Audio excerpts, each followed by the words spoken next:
All right, we're here for the next North Georgia Advocate podcast. Not much going on this week. We had elections last week, and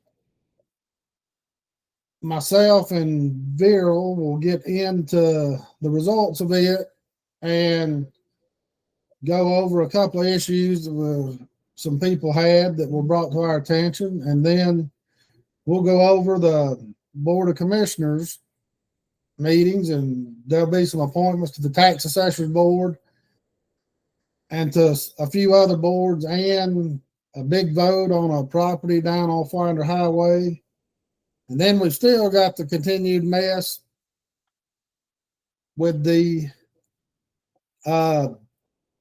data center coming up first week of December. So last week we had the election on Tuesday. We had spliced. It passed like what, 63 to 37 or something like that, and it was. Yeah, I'm looking at it right now. 62 to 38%. Yeah, that's a lot higher than I thought it was going to be. I figured it would be in the 52 or 3, 4 or against either way. Yeah, I figured. I was looking at the previous SPLOST vote, and the number. Well, I mean, there's a lot more people that came out and voted for this. This is total vote cast of 23,739, and the percentage last time. I mean, I think we had like 8,000, 10,000 people vote for the SPLOST last 6 years. Yeah, ago, 4 or 6 years ago, I guess. Yeah, and before that, it was 70 to 30 in favor of SPLOST. So there's a little bit of a shift in tide, and I think folks on Facebook made a little bit of noise, and I think more people kind of woke up to the scam that is SPLOST. Yeah, they did. And one thing that shocked me is in May or whenever it was, the E-SPLOST or T-SPLOST, it got voted down big time. Pretty heavily, yeah. But that would have increased taxes from 7% to 8%. I figured this one was just a continuation that would have made it stay at 7%. Yeah. So I figured that had a good bit of sway with how a lot of people voted. Mm-hmm. And I also talked to some people that are from Claremont and other municipalities that don't have city property taxes. They don't have city taxes.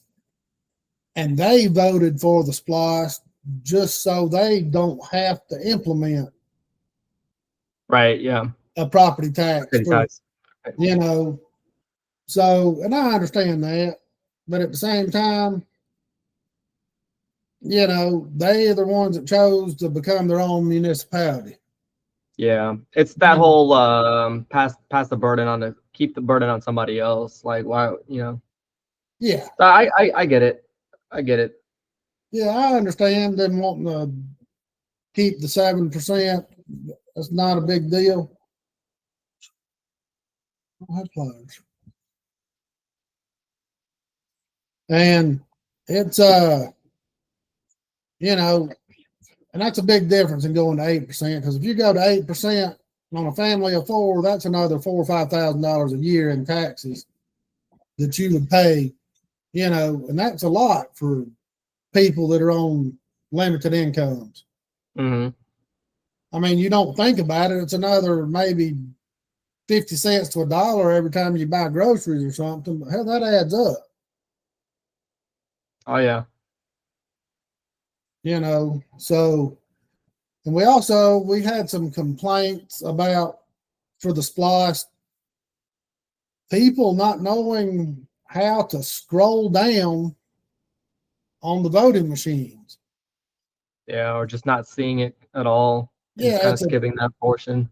Yeah, it's a touchpad.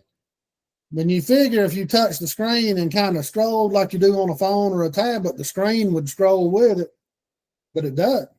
You have to go all the way to the bottom, and there's a little arrow that says scroll down beside it.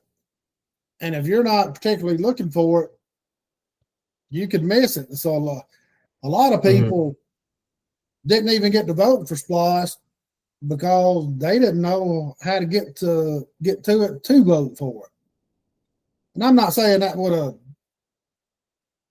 made Yeah, I it. want to change the outcome. Yes, it wouldn't have changed the outcome. It's just that we shouldn't be having those situations. Right.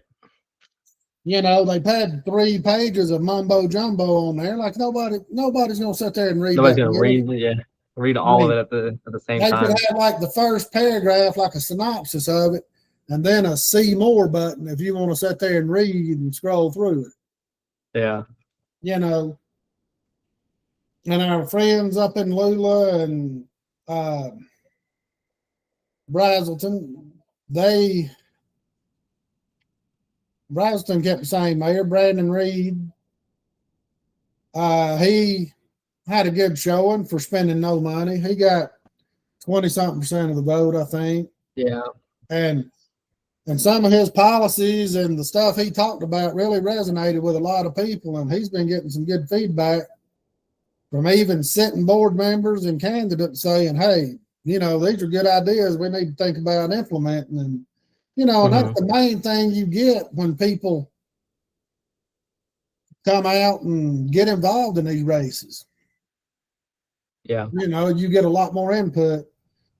And Amanda Browning got beat in Lula, but she has made a lot of impact up there too, because a lot of stuff she talked about on our podcast, they're going to be talking about maybe implementing and doing some things for the city of Lula as well. Yeah. I mean, I don't know much about the candidate that won other than what he's posted in the paper. I mean, they were kind of the same in a lot of the stuff they wanted to do. The key up there is just getting different leadership than what they've got now on that right city council. I mean, that's the main thing, just getting Thomas out of there, you know, so they can move forward and start doing something worthwhile. And so, and then today at the Board of Commissioners, what was it, executive session? They had it this afternoon. Yeah, the work session. The work session. Yeah, they call it the work session, and they were going to bring up appointing a couple people to the tax assessors board. We're going to have a lot of turnover on the tax assessors board this coming year. We're going to have one for District 4 and one from the chairman. And I know the goal is to get Watson out. You know, nobody likes what he's doing. I'm not a fan of him. And everybody I asked, what's he done to be gotten removed from office, if that's the goal? And everybody just says it's what he didn't do. Well, that's not really an answer. I mean, what didn't he do? I mean, there's got to be a reason, which I'm not for or against. You know, the way he's ran the office is unprofessional and a lot of things, but you got to have something besides it's what he didn't do as a reason to remove the guy. Right. Yeah, I don't know too much about this story, so I haven't really kept up with it. And I know he's in that pissing match with Darla Eden, and there's pros and cons to both of their arguments. You know, that's something that should have been handled way off the books and before, and not being fought inside the, you know, in the courtroom. But here we are. So it's going to be interesting to see. We got 2 long-term members going off of the tax assessors board and 2 coming on. I hadn't had a chance to watch the meeting yet to see who is going to be nominated or who they're talking about to replace them. So, and then we've got another addition to the agenda that we were just made aware of about a week or so ago. Is it's in something they got. It's 5111 Old Winder Highway. It's behind the Chestnut Mountain Church Baptist church down there, I believe. And last year they got approved for, 50 something acres to put 80 something townhomes on or something. And then they decided they wanted more. And that property was at 5079 Winder Highway, and 5111 abuts right up to it. And they were going to put 82 townhomes on the one that got approved last year. Then they decided that they wanted the other land and were going to put 44 more. And the Board of Commissioners denied it. And Steve Gillum sued the county, who was the developer. He sued the county. The developer's He's attorney. representing the developer, and he sued the county, Yeah. and the county sent it back for more consideration. And unless you were a physical subscriber to the Gainesville Times newspaper and look on the back page in the want ads, or you happen to look at the agenda on the Board of Commissioners website this weekend, you didn't even know this was coming up to be considered. And that's kind of the stuff we've been talking about the whole time. Where's the transparency? Yeah. And the county's already voted against it once. And why are they trying to sneak this in? Is it because they're already in trouble with the Attorney General's office, with the planning board, with the planning commission? I mean, you would think they would be trying to be more transparent with this one instead of trying to sneak it under, or at least give the optics that it's getting snuck under the radar. Right. And this one, they're talking about 44 townhomes on 10 acres. That's 4 units an acre. I mean, that is kind of packing them in. And they're going to use 52% of it as green space, I believe. And then they're going to have a park and some amenities and all that. And I just don't see how they. I think green space. Green space is just terminology to, we're just not going to touch this land to keep our costs down. Right. So it's not necessarily doing anything for the betterment of. I mean, maybe it is because you're less disturb space, but at the end of the day, that's the tactic behind it. Yeah, it's not like they're putting in walking trails or putting in anything. Grading is expensive. Yeah. So grading is expensive. Cutting trees, clearing out land, and all that stuff's expensive. So all right, we won't touch half of it, and then we'll do the other half, but then we'll pack them in like rats. Yeah, and it's going to be interesting. They're voting on this Thursday. Mm-hmm. And what's going to happen if they vote it down again? I mean, is Kathy Cooper involved in the transaction on this too, though? Isn't she? If I'm not mistaken. I believe so.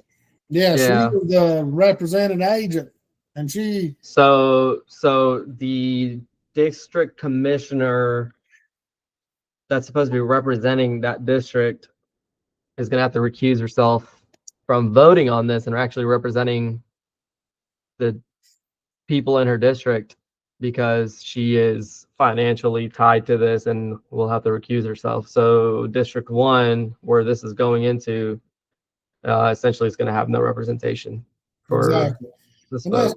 That's the main reason I'm against any real estate agent being on any commission. Yeah. Or planning board. Nothing against them, but if they're into commercial real estate or even residential real estate, if they have to recuse themselves, the people in that district do not get represented. Right.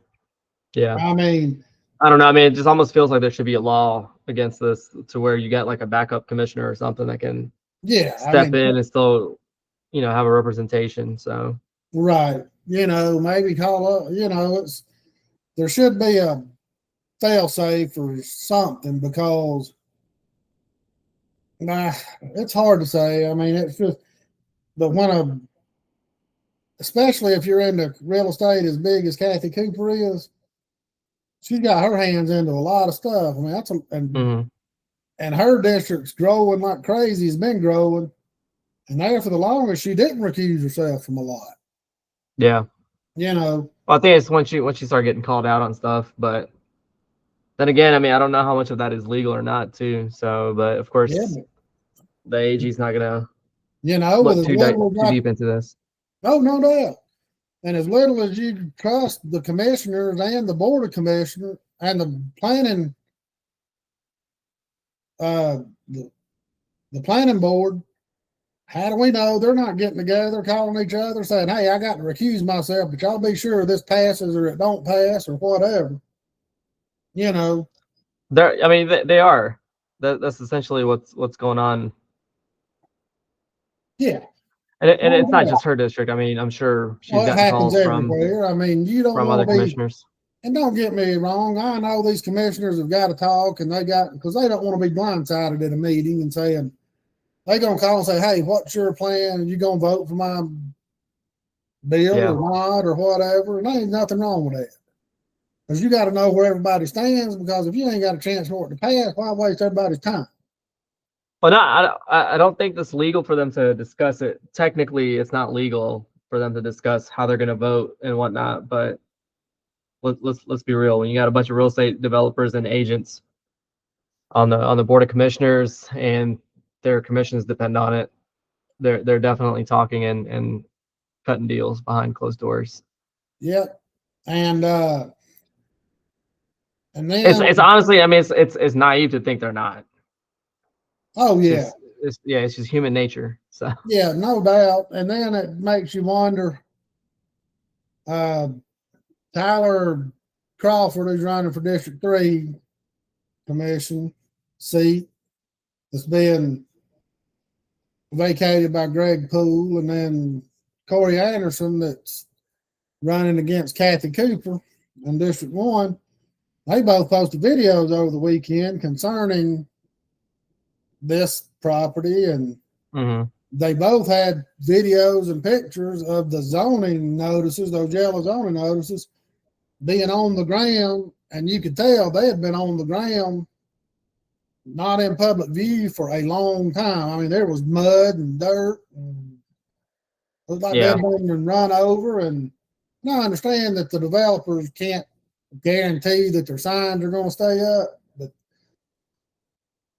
they should be made like what you had recommended, go by once a week or something to be sure the signs are visible. Or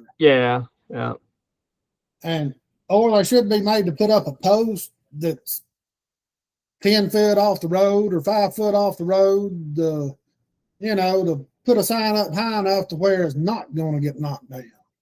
Yeah. No, I mean, like every county and whatnot that I've dealt with the rezoning, it's usually like low to the ground. So unless you're driving by it, you're not really going to notice that it's there. And how you going to read it anyway? I mean, and it's like the lettering and everything's so small, you pretty much have to pull up right next to it and take a picture of it or call the county about and see what's going on with this particular property. Yeah, no doubt. And it's just, I'm tired of and I know I'm not the only one, you are, and a lot of our readers and listeners and people we talk to, they are sick and tired of this. And, I was going to get into a bunch of stuff that I've been talking to people behind the scenes. I've got chat message after chat message, just pages of stuff, but right now is not the time. We'll get into all that next week and the week after, because most of this stuff's coming up in December, and a lot of that, and you can get the link to a podcast, the radio show that was on earlier this week. I mean, at the end of last week, I'm crazy. My brain's fried. And had Steve Gailey and Emery Donahue on there, who's the sitting seat, the state representative who's not running for re-election. They were on Glory 97.5 with Mike Wofford. I think it was Wednesday or Thursday morning, and you can listen to the archives of it online, and they got into a lot of stuff with the state and local politics, and they had a lot of good thoughts on the planning fiasco, the data center. They talked about a lot of stuff. Steve's going to be running for District 3 commissioner as well. And that's against, well, I guess for the same seat, Greg Poole seat. Yeah, Greg Poole's seat. Yeah. Him and Tyler and there's like Shannon. 5 candidates, I think, right? Yeah, they got Shannon Davidson's running, Tyler Crawford, Stan Hunt's running for that one too. Yep, Steve Gailey, Stan Hunt. And there's 4 candidates. Maybe one more gets in too. Yeah, that'll be fun. Yeah, it's most definitely going to go to a runoff. Yeah. And if we don't want more of the same, all these people's going to have to bond together and keep Hunt out of the runoff. Get enough votes where he don't finish second. And I can't believe he's still planning on running with all this crap going on the planning board. He's been called out twice in the past 3 or 4 months.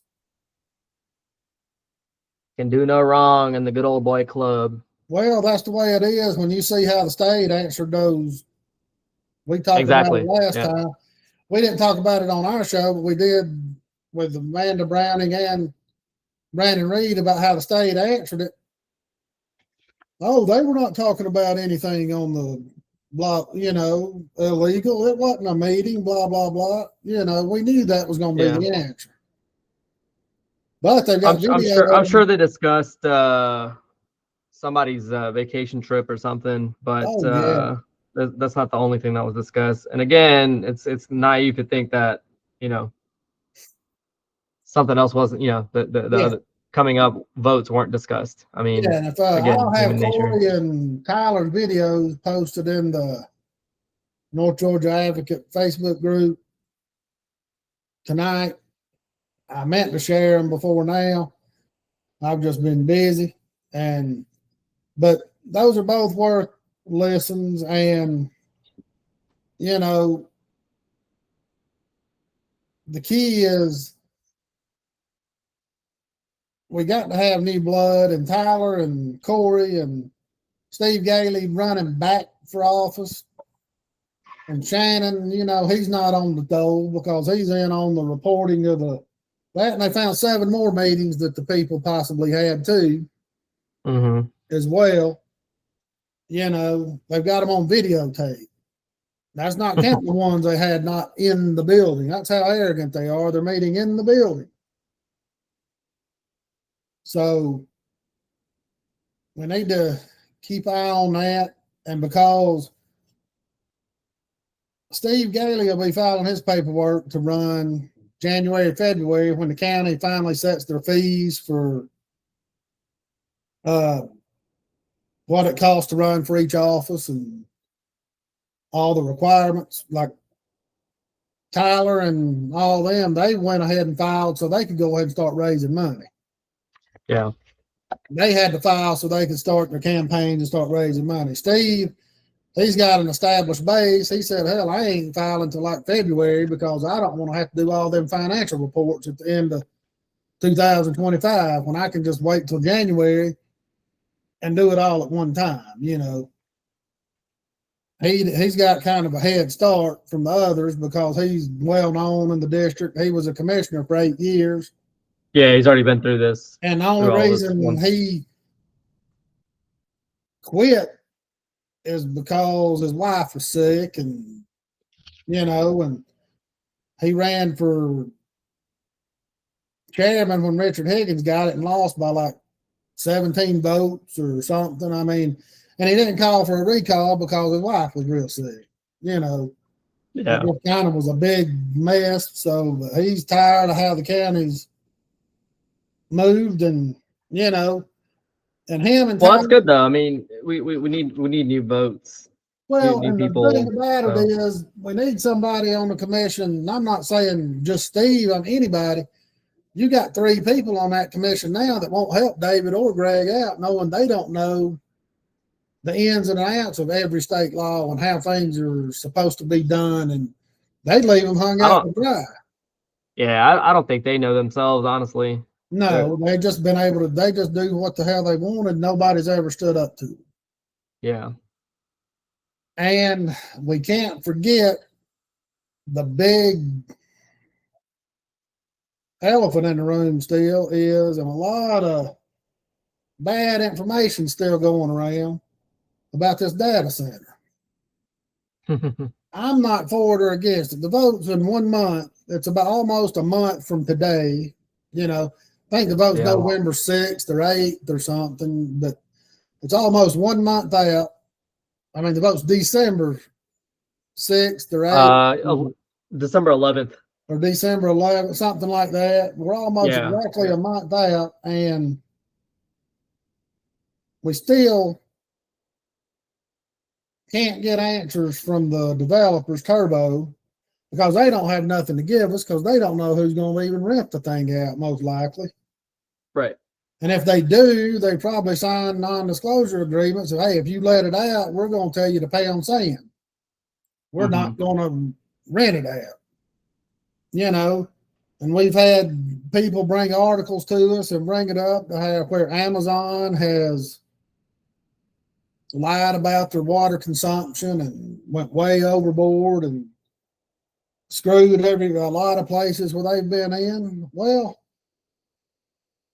I get that, but we know what's happening. It's up to our commissioners, if they want this, to put in fail-safes to where they can't do that. Right. You know, if you exceed your water consumption because of nefarious deeds, the city just says, F you, we'll just cut it off. You know. I think this is going to end up marking Greg's legacy as Hawk County commissioner as he walks out. Well, this and Cagle Road. Yeah. That big subdivision, he's against it, but he won't fight for it in the meetings. He fight for it before and after the meetings, after the votes have already been taken. Yeah. Well, that's politics, you know. But it's like with Steve Gady, when he was on the board, he would call them out right there in front of everybody. He said, that's the only way you can get anything done. Yeah. You've got to call them out in front of everybody. He said, you don't like to do it. He said, sometimes you just have to. Yeah. And I'm afraid, and I don't want the data center not to get passed because it can be good for the county, bringing in all that tax money and everything. There's already state laws saying that the everyday people are protected from the overage of the power consumption. Your power bills are not going up because of the data center. Well, that's the thing. Everybody's already kind of has their mind made up because they read a couple of articles on Google, and it that's the truth. Even though they're not in the industry, they don't know probably like 1% of what's actually going on. And there's so many like revolving doors or wheels turning in that particular industry. There's never any hard evidence from any of these articles whenever they talk about property values around the area go down, or the noise pollution causing this and this and that, or there's never any hard evidence, but people just eat up those headlines. Well, there's like Steve Daly is an engineer, and he's the only person I've talked to that's had a level head about it. Because he's an engineer and he knows he don't work with data centers per se, but he does work with businesses in the poultry industry and the beverage industry that has to use a lot of water. And you're looking at if a chicken processing plant or something was going there, they're using $4 or $5 million gallons of water a day, or sometimes if it's real big, at least a month. And you're talking 250 a day and that's if they use water cooled systems. There's just a lot of stuff that. I mean, but the developer's not really helping them. No, their own cause because they don't know. Again, but it's not. They're not the end user, so they're not helping their public perception. But at the end of the day, I think they're going to win it over with the tax money or the tax money potential. I do too. I mean, what was it, like 44 million a year or Yep. something? I mean, Yeah. No, I it think could even it's be probably a higher lot than more than that. that. I mean, it was some stupid Yeah. number that's just hard Yeah. to That's just, tell it's the just going to path give of. I mean, in all honesty though, but what it looks like is it's just going to give the county more money to waste, Yeah. And, essentially. So, and technically they're going to say, it may help us not raise your property taxes, which we know that's just a big line of bullshit. yeah. And it definitely would have passed if SPLOST didn't pass, because they had to said, hell, we got to make up that SPLOST money somehow. Yeah. So it passed. So that was one of their built-in excuses. Are already. Again, I'm not for or against it because we don't have enough information about it. Mm-hmm. And if I was the county, I would just table it until I got more information about it. I mean, you got to come to me with something. Yeah. I don't care if it's Amazon, Apple, Microsoft, you can leave their names off of it. Just bring me something that shows what they want to do with it. Mm-hmm. And then we can make an educated guess about it. So there's going to be a lot more coming out about it in the next few weeks, I feel, because after this Winder Highway, we got Cagle Road coming up too again sometime. Is that this month or next month too? I can't remember. I'm sorry I don't have my notes in front of me, but it's coming up again too. So we got a lot of big votes coming up by the end of the year because they want to start with a clean slate come February and January if they can and get some of these older cases off the books. Off the books, yeah. So, but there's a lot going on. It doesn't help not knowing the agendas and whatnot until a week before, the day before. Oh yeah, this one didn't even get put up till like they stated now they don't have to put them up like 24 hours before the meeting. Right. I mean, we've got a voting session on Thursday and the agenda's still not up. And I get it, you can't have a final agenda up until you have the work session. But you can have an outline of pretty much what it's going to be. Or what you expect it to be, and then you can amend it or change it as needed. Because I believe state law says 24 hours before is all they got to give you. They can't change it. Like and that's just garbage. The county used to put it up like a week before, and then a few months ago they changed it to where they were only going to put it up like 3 days before. Yeah. And that's just not enough time. How are you going to oppose something like this Winder Highway thing that just come up out of the blue? They can add honestly, anything. I mean, all these developers need to have for a lot of these big ones, they need to have a public participation meeting. Like that, before it even goes to a planning commission meeting, you need to have a public participation meeting, like Forsyth County does, where you get, I believe, I think it's like a quarter-mile radius of where the property is, and everybody's that's affected by that, including HOAs and local businesses and whatnot. And you have to, have a meeting. You have to have a sign-in sheet. You got to record it, and then you got to upload all of it to the whatchamacallit. And yeah. And I think that's that because like when I had to go through that with Forsyth County, I think that it gave the public plenty of opportunity to really understand what we were trying to do, talk to the developer one-on-one, ask questions, and if they still had any concerns and whatnot, the public's also ready for the planning commission meeting and the board of commissioners meeting at that point. So Right. And I think now the way Hogg County does it, anybody that within 200 feet or 200 yards? 500. 500 feet. And you go and talk to some of these people that are within 500 feet. Like if you got a big subdivision, where the hell's that 500 feet start from? Yeah, and I don't think they include the HOA, and I think the HOA needs to be. Is it 500 It's foot just from the whole property line, or 500 foot from the center, or the entrance? yeah. Or where is that 500 feet determined? But see, I don't know 100% if an HOA gets a letter or not, because if a HOA gets a letter, essentially the HOA president or the CEO or whatever, they're able to notify all the residents. Right. So if you have something that's going to potentially affect a big community, like for example, for this data center, I don't think anybody in that Silverwood subdivision got a letter saying that they're trying to do this data center right across the street from them, Right. except for maybe the first 1 or 2 houses that are closest to Candler Highway. Right. But not fully understanding that this could potentially impact everybody in that subdivision right over there. Oh, So yeah. when you have 100 acres, or 130 acres, or 150 acres, or whatever, that's a pretty big development. And I feel like more people, maybe in a half-mile radius, need to be made aware of what's going on, especially a big project like this. Because when you're talking about potentially consuming that much water, that much public, like a scarce public resource, let's just say, that has potential to disrupt everyone's water pressure potentially, because they're going to consume so much.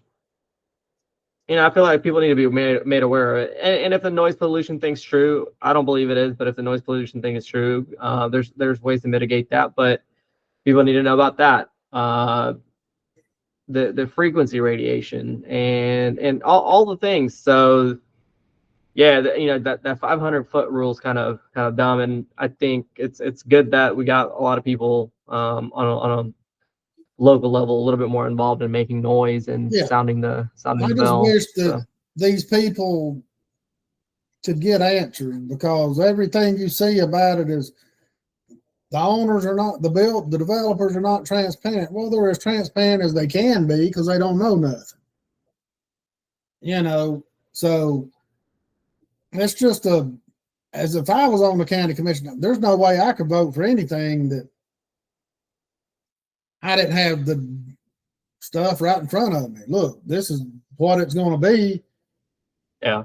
You give me an option. It's either going to be option A or B, and you can vote for one of them or the other, or vote for neither. This isn't just another commercial development or something that's been already developed 100 times over in the county. It's just something completely different, and I feel like, to your point, you really need details and exactly what's going to go in here, exactly how it's going to look, feel, sound, everything. Yeah, because this is not like building a warehouse and then you rent it out 2 or 3 years later just for people to store stuff in. This is not that. I mean, this has a bigger environmental and impact on everybody, and this is something you've got to know. So, but we'll have more details coming up on this data center as they come about, and we'll have articles updated on the website soon. And we might need to get Jody on here one day and let her talk about the data center and what she's found out. Yeah, that'll be good. I'll reach out to her and get her on here, because I'd like to get her input on that, and Cagle Road, because Cagle Road's right in her backyard. Yeah. Yep. That is in her backyard, literally. I think it'd be good to have her opinion on it. Yeah, I've talked to her a lot about it personally and in chat and stuff, and she's got a lot of information. And don't forget, speaking of Jody, this weekend, Jerry Ramos has got their shopping thing this weekend for the people in need. Get free clothes. They can shop free clothes. Yeah. Over across it's November 15th from 10 to 2. Is that the Butler Park? Across on Jesse Jewell, across from Cookout and McDonald's. At the hotel. At that Budget Inn. And that big parking lot right there at that Budget Inn or whatever it is now. Mm-hmm. Used to be the Ramada it was Holiday Inn when I was growing up, and then it changed to the Ramada, but now it's the Budget Inn. But that's a good thing. If you need clothes, they're gonna have winter clothes or whatever for your family, don't forget about it. And I'll talk to Jody, see if she can come on in the next couple of weeks. And I will have the PDFs and everything for the 5111 Winder Highway on the website and on the Facebook group sometime tonight as well. So you can pull it up and read what all's going into that. So, but we will be back next week, probably, because there won't be enough to talk about by the end of this week. So we'll probably do another one next Monday or Tuesday. And is there anything we need to add tonight, Vera, that you can think of? Not anything in particular, no.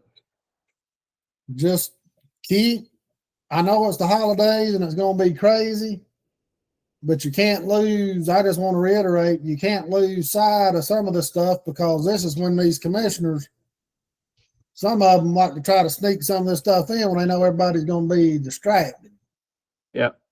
Doing family stuff. They're not going to come to meetings because they got school functions for Thanksgiving and Christmas and church and everything. They know there's going to be a lot going on. So yeah.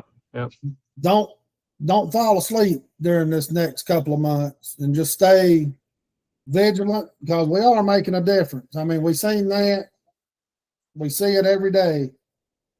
So, but next week we'll have a more in-depth show, and hopefully we'll have some information back on our erosion issue that we had over in Chestatee we talked about, where the guy had that 1.7 million pounds of dirt put on his property that just washed all into Lake Lanier and stuff. Hopefully we'll get an update on some of that soon. So, all right. Well, thank y'all for listening, and we'll be back next week. Bye.